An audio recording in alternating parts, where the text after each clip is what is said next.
সুপ্রিয় দর্শক, আজকে আপনাদের ছাগলের মলমূত্র থেকে যে কম্পোস্ট সার তৈরি হয় সেই বিষয়টা আপনাদের জানাবো থাকি। আর এগুলো দিয়েই আমি ওদের খাবার তৈরি করি, বিভিন্ন ঘাস চাষ করি। এগুলো আজকে আমি জমিতে নিয়ে যাব, নিয়ে গিয়ে নেপিয়ার ঘাস, ধনচে, বিভিন্ন ঘাস চাষে এগুলো ব্যবহার করা হয়।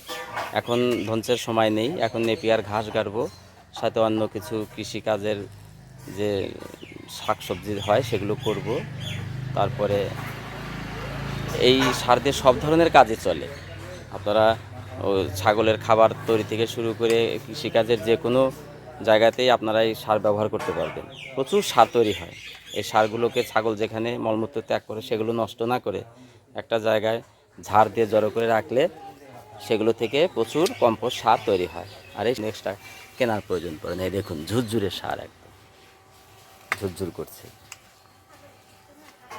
ঝুরঝুরে সার।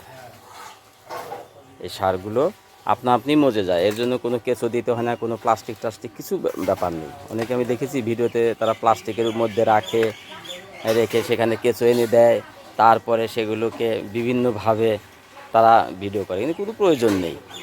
আপনারা সরাসরি যেখানে ছাগলের মলমূত্র ত্যাগ করে সেই জায়গাতে ধার দিয়ে নিয়ে এসে এক জায়গায় প্রতিদিন যে ছাগলের মলমূত্র ত্যাগ করে সেগুলোকে একটা জায়গায় রাখলেই এই কম্পোস্ট সার হয়ে যাবে। বর্ষা টর্ষা পার হলে সেই সারগুলো জমিতে নিয়ে দিলে ওদের যে খাবার, এই সারই হয়ে যাবে। হালকা রাসায়নিক সার অল্প প্রয়োগ করলেই হয়। এগুলো একাই, এর ভিতরে কেঁচো তৈরি হয় আপনি, এর ভিতরে অসংখ্য ছোটো ছোটো পোকা তৈরি হয়। সেই পোকাগুলো এই সারগুলোকে একদম ঝুরঝুরে শুকনো করে দেয়। ওদের শক্ত গুটিগুলো, এই যে গুটিগুলো দেখছেন, এই শক্ত শক্ত গুটিগুলো একদম, এগুলো গোলে ঝুরঝুরে হয়ে যাবে। এগুলো একদম ঝুরঝুরে হয়ে যাবে। এগুলোই দেখুন, এই ঝুরঝুরে হয়ে গেছে, এই যে হাতেই এগুলো ঝুরঝুরে, এগুলো শক্ত হয় না। আপনি এগুলো মজে যায়, গলে গিয়ে এগুলো ঝুরঝুরে হয়। এগুলো আপনি হয়ে যাবে। এর জন্য কোনো কিচ্ছু করতে হবে না, শুধু মলমূত্রগুলো সংগ্রহ করে ভালো করে রাখা, তাহলেই হয়ে যাবে। দেখুন, আমি এগুলো এখন জমিতে নিয়ে যাব, নিয়ে গিয়ে দেব, দিয়ে ওদের জন্য নেপিয়ার ঘাস চাষ করব। আমি মোটামুটি 5 কাঠা জায়গায় নেপিয়ার ঘাস চাষ করি, ওতেই আমার ছাগলের যথেষ্ট। আমরা মোটামুটি আমার 16টার মতো ছাগল আছে এখন। এই 16টা ছাগল ছোট ফার্ম, শখের ফার্ম। এটা ফার্ম বলা যায় না, শখের একটা ছাগল পালন। বাড়িতে অন্যান্য কৃষিকাজ বা অন্যান্য কাজের সঙ্গে এই ছাগল পালন করে সংসারে একটা ভালো পয়সা দেয়। সংসারে বিভিন্ন কাজে সেগুলো সহযোগিতায় লাগে। আমি কোথায় এই ছাগলগুলো রাখি এবং সেই মলমূত্র কীভাবে আপনিই কম্পোস্ট সার তৈরি হয় সেই বিষয়টা আপনাদের আমি এখন দেখাচ্ছি। আমার একটু অল্প জায়গার মধ্যে বাড়ি। এখানে এই যে দেখুন, এই যে এই নিচে সব সার পড়ে আছে, অসংখ্য পোকা কিলবিল করছে এই সারগুলোকে ঝুরঝুরে করার জন্য।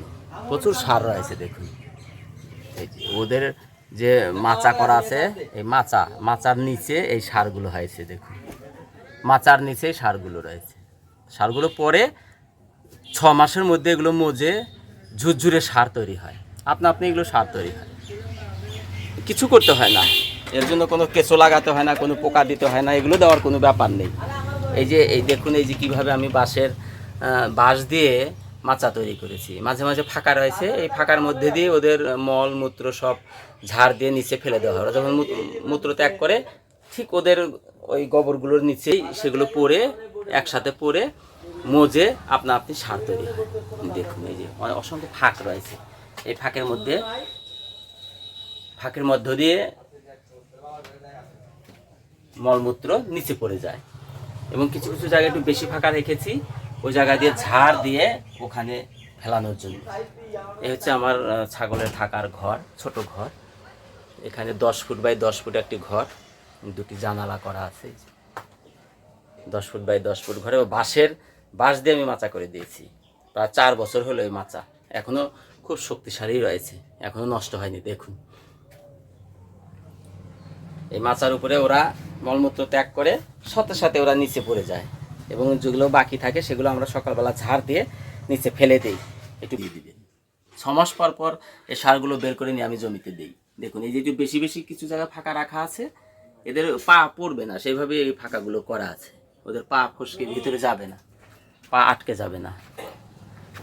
এভাবে মাচা করে আপনা আপনি সার তৈরি হয়। এগুলো নিচে জমতে থাকে, ওরা প্রতিদিন মলমূত্র ত্যাগ করবে আর সেগুলো নিচে জমতে থাকবে। দেখুন প্রচুর, দেখুন নিচে জমে গেছে, অসংখ্য সার জমে গেছে। দেখুন এই যে চারপাশে, এটা আমার 3 ফুট উঁচু করা আছে, এখানে সমস্ত সারগুলো এখানে পড়ে ওরা সেগুলো পচে যায়। প্রতিদিন মলমূত্র এক জায়গায় জমতে থাকে, আমরা সেগুলো ঝাড় দিয়ে 6 মাস পর পর বের করে নিয়ে আমি জমিতে দিই, দিয়ে ওদের জন্য যে খাবার সেগুলো তৈরি হয়। এবং আমারও কিছু হালকা সবজি চাষও এসে 6 মাস পর পর বের করে নিয়ে আমি জমিতে দিই, দিয়ে ওদের জন্য যে খাবার সেগুলো তৈরি হয় এবং হতে পারে। আমার যদি ছাগলের ঘাস চাষই করি, এটা বস্তায় প্যাকেট করা হচ্ছে, যে বড় বড় বস্তা, না হলেও 5 কুইন্টাল, 6 মাসের মধ্যে 5 কুইন্টাল জৈব সার আমার হয়ে গেছে। 5 কাঠা জায়গায় যথেষ্ট, এতেই এই সারই যথেষ্ট 5 কাঠা জায়গা। এখন আমরা এগুলো মাঠে নিয়ে যাব, নিয়ে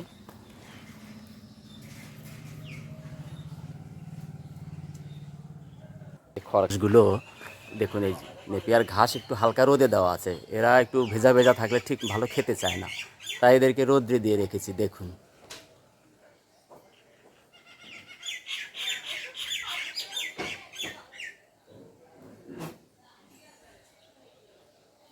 এই ঘাসগুলো একটু রোদে একটু হালকা শুকিয়ে গেলে ওরা খাবে ভালো, একটা নষ্ট করবে না। ছাগল জল ভেজা ঘাস একদম খেতে চায় না। ঘাসগুলোকে একটু যে হালকা রস শুকিয়ে নেওয়া যায় অল্প অল্প, তাহলে ঘাসগুলো প্রচুর পরিমাণে খাবে, নষ্ট করবে না। আর শুধু কাঁচা কাঁচা দিলে কি হয়, একটু রস বেশি থাকে, ওরা খেতে চায় না ঠিক মতো। দেখুন আমি এই ঘাসগুলোকে রোদ্রে দিয়েছি একটু হালকা রস শুকানোর জন্য, নেপিয়ার ঘাস।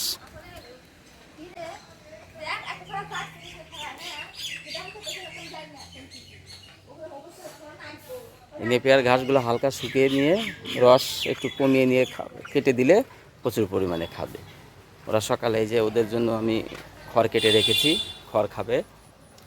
এটা আমি 12টা পর্যন্ত এদের খড় খাওয়াবো, তারপর জল খাইয়ে বিকালে ঘাস দেবো। এখন এই যে খড় খাচ্ছে, প্রচুর পরিমাণে ওরা খড় খাবে এখন। দেখুন এই যে খড় খাচ্ছে সবাই, এখন এরা খড় খাচ্ছে। আমি বেশিরভাগ সময় খড় খাওয়াই, অল্প ঘাস হলেই হয়। দেখুন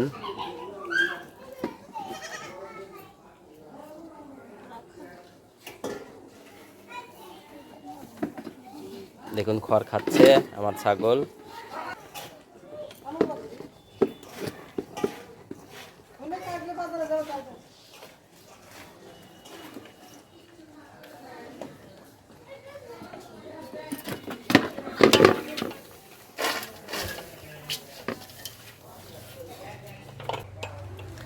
দেখুন ছোট ছোট বাচ্চারাও কি সুন্দর খড় খায়, ওদের খড় কিন্তু খুবই প্রিয় খাবার।